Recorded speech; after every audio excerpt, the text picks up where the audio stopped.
जो सुख सुविधा मुझे मिला हुआ है, ये तो इतना मैं ज़रूर कह सकता हूँ कि ये सुख सुविधा कोई एमएलए एमपी को बनने के बाद भी नहीं मिलता, जो अपना मैं लग्जरियस लाइफ में बिता रहा था, जी रहा था। लेकिन हमें लगा कि कहीं न कहीं अगर भगवान ने मुझे कुछ दिया, तो अब हमें अपने सोसाइटी को, अपने समाज को लौटाने का काम करना चाहिए। तो समाज के जब लोगों से मैंने मिला, तो समाज का एक उम्मीद हमसे जगा था और जगा है, और लोगों ने काफ़ी हमसे आग्रह किया, लोग मिलने भी आए बड़ौदा, कि आपके जैसा निस्वार्थ भावना से समाज के लिए जो काम करते हैं, वैसे लोगों को राजनीतिक में भी आना चाहिए, तभी हमारा समाज एक मजबूत और एक सशक्त समाज बनेगा। मैंने समाज के लोगों का फैसला को मना नहीं कर पाया, और मुझे अपने समाज के लिए आना पड़ा सब कुछ छोड़। जिनका आर्थिक स्थिति खराब होता है, वैसे बच्चे को गोद लेता हूँ, उसको मैं अपने पास रखता हूँ या उसका सारा खर्चा उठाता हूँ। बिहार की राजधानी पटना में एक ऐतिहासिक रैली होने जा रहा है 24 जून को। अभी हमारे साथ यूथ आइकॉन निशिकांत सिन्हा है। ये उद्योगपति हैं और अपना सारा साम्राज्य छोड़ करके बिहार के जनता की सेवा में कई सालों से लगे हुए हैं।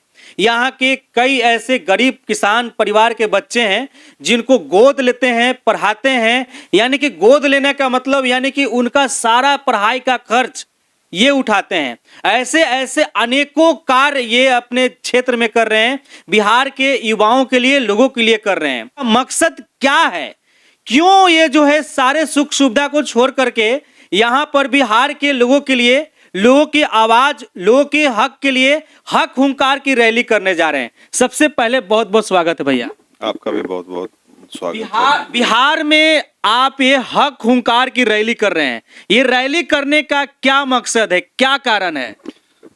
देखिए चितरंजन, जो नाम है रैली का, उससे मैसेज साफ पता चल रहा है, हक की हुंकार रैली। कि हक की हुंकार रैली का मतलब यह हुआ कि जो कुशवाहा समाज या पिछड़े समाज का जो हक है, वो सदियों से हमारे हक को छीना गया है। जो हमारी आबादी है, इस हिसाब से ना तो हमें सत्ता में भागीदारी मिली और ना ही तो हमें राजनीतिक में हिस्सेदारी मिली। तो हम लोग दूसरे को सत्ता में बैठाने का काम किया, हमने दूसरों के लिए अपना बलिदान दिया। जगदेव बाबू का उदाहरण आप लोगों को पता है। हमने दूसरों के लिए खून बहाया, दूसरों के लिए पसीना बहाया, दूसरों के लिए वोट दिया। लेकिन जितने भी राजनीतिक दल के लोग सत्ता में आए, हमेशा से कुशवाहा समाज को विकास से दूर रखने का काम किया, हमें राजनीतिक से दूर रखने का काम किया और हमारा मनोबल भी तोड़ने का काम किया। तो यह अब बहुत ज़्यादा हो गया। अब हम जो बोलते हैं कि हम सम्राट अशोक के वंशज हैं और जगदेव बाबू के अनुयायी हैं, तो हम तो उस विरासत से आते हैं जिन्होंने पूरे देश का नेतृत्व किया, देश का शासन किया, और आज उन्हीं का जो वंश है हम लोग, कहीं ना कहीं हम लोगों को लोग सिर्फ वोट बैंक की तरह इस्तेमाल कर रहे हैं। तो अब यह खेल तमाशा बहुत हो गया। अब हमें अपना हक लेकर रहना है, हमें राजनीतिक में अपनी हिस्सेदारी, सत्ता में अपनी भागीदारी लेकर रहना है। तो 2025 जो विधानसभा चुनाव होने वाला है, इसमें हम लोग एकजुट हो रहे हैं, एक मंच पर आ रहे हैं, हम एकत्रित हो रहे हैं, और आने वाले समय में हमारी जो आबादी है उसके हिसाब से हमारे जो समाज के बेटा हैं, भाई है, वो आपको सदन में भी दिखाई देंगे, विधानसभा में भी दिखाई देंगे और केंद्र में भी दिखाई देंगे। ये रैली जो आप कर रहे हैं, इस रैली में सिर्फ कुशवाहा समाज के ही लोग आएंगे कि सभी समाज के लोग आएंगे? 90% वाले समाज के लोग आएंगे, जिसमें दलित लोग हो गए, वंचित लोग हो गए, शोषित लोग हो गए, अल्पसंख्यक लोग हो गए। क्योंकि मैं शुरू से, जब से अभियान चालू किया हूँ, मैं दो लोगों के विचारधारा और दो लोगों के पद पर चल रहा हूँ। एक तो हम सम्राट अशोक के, हमारे जो आदर्श हैं, हमारे जो जिनके हम पूर्वज हैं, वंशज हैं, और जगदेव बाबू कि हमारे समाज का और 90% का जो समाज है उसका आवाज़ बनकर हमारे जगदेव बाबू आए थे। लेकिन उनकी आवाज़ को लोगों ने, सत्ताधारियों लोगों ने ख़त्म कर दिया। तो उनका जो सपना अधूरा रह गया था, तो उसी सपना को पूरा करने के लिए मैं उनकी विचारधारा को फिर से जिंदा करने का कोशिश कर रहा हूँ। ये शायद अब तक जो है कोई नहीं कर पा रहे थे, लेकिन आप जो है जगदेव बाबू के जो विचारधारा जो अधूरा रह गया था उसको पूरा करेंगे। बिल्कुल, बिल्कुल, क्योंकि उन्होंने ही गरीबों के लिए आवाज़ दिया था, शोषित लोगों के लिए आवाज़ दिया था, वंचित लोगों के लिए आवाज़ दिया था, दलितों के लिए आवाज़ दिया था। वो पता है कि जैसे जिस तरह से जगदेव बाबू का बहुत सारे समस्याएं से, बहुत सारे तकलीफ से सामना करना पड़ा था। जो उनकी जो नारा होता था, नारा भी नहीं बोल सकते हैं, उनका सीधी साधी बात वो बोलते थे कि 10 का शासन 90 पर नहीं चलेगा, या जितनी बड़ी हमारी भागीदारी है उतनी बड़ी हमें हिस्सेदारी भी मिलनी चाहिए। तो ये सब जो चीज़ था वो एक नारा नहीं था, ये उनका एक सामाजिक न्याय का हुंकार था। तो इसीलिए उनका जो अधूरा सपना रह गया था, जो हुंकार उन्होंने आज से 50 साल पहले लगाए थे, उसी हुंकार की आवाज़ हम पटना से देना चाह रहे हैं पूरे बिहार के लोगों को। अच्छा, एक सवाल और है कि उस समय की स्थिति कुछ और रही थी, लेकिन आजकल अब के जमाना में, अब की परिस्थिति में लोग कैसे शोषित हो रहे हैं, इसके बारे में कुछ बताना चाहेंगे?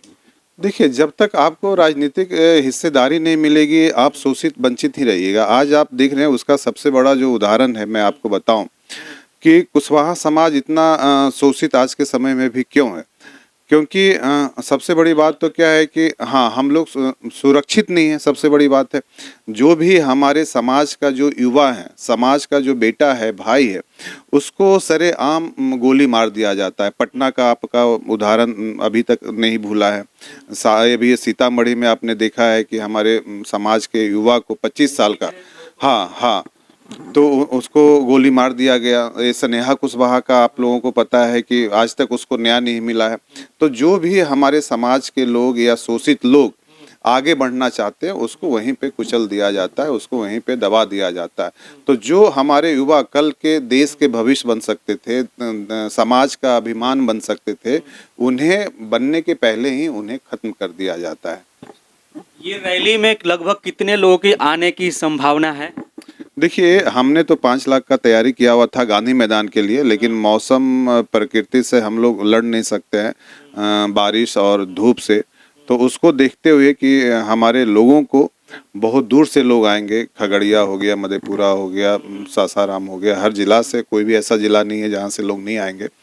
तो बारिश में काफ़ी परेशानियाँ होगी उन लोगों को आने में। तो उसको देखते हुए हम इसको बापू सभागार में रख रहे हैं। बापू सभागार की कैपेसिटी तो 10,000 के आसपास है, 5-10 हज़ार के आसपास है, लेकिन ये लाखों से ज़्यादा लोग आएंगे, क्योंकि हम किसी को मना नहीं कर पा रहे हैं। और क्योंकि लोग सामने से बोल रहे हैं कि सर मुझे आना है, मुझे आना है। तो जिनका खुद का इच्छा है, जो अपने समाज के लिए समर्पित है, हमारे विचारधारा के साथ चलना चाह रहे हैं, हमारी सोच के साथ चलना चाह रहे हैं, क्योंकि हमारे समाज के लोगों को और जो 90% के समाज है, उनको एक हमसे उम्मीद जगी है, एक भरोसा जताया है उन्होंने। उनको लग रहा है कि अब कुछ बदलाव हो सकता है, अब समाज को कोई नेतृत्व करने वाले आ गए हैं। तो हर किसी का फ़ोन आ रहा है, हर जिला से फ़ोन आ रहा है, 200-400 फ़ोन डेली आ रहा है कि सर हमें आना है। तो हम बोल रहे हैं कि स्वागत है। हो सकता है कि उस दिन पूरा पटना आपको जाम देखने को मिलेगा, और इतिहास में पूरे इस तरह का रैली बापू सभागार में तो मुझे नहीं लगता है कि कभी नहीं हुई, और हर रैली का रिकॉर्ड उस दिन टूटने वाला है। बिल्कुल। क्या आप उस दिन अपना एक पार्टी नया लॉन्च करने जा रहे हैं? हाँ, देखिए, जो भी मैंने फैसला लिया है वो मेरा खुद का कभी भी फैसला नहीं रहा है, क्योंकि पहली तो बात मैं बता दूं, क्योंकि राजनीतिक क्षेत्र मेरा कभी नहीं रहा है।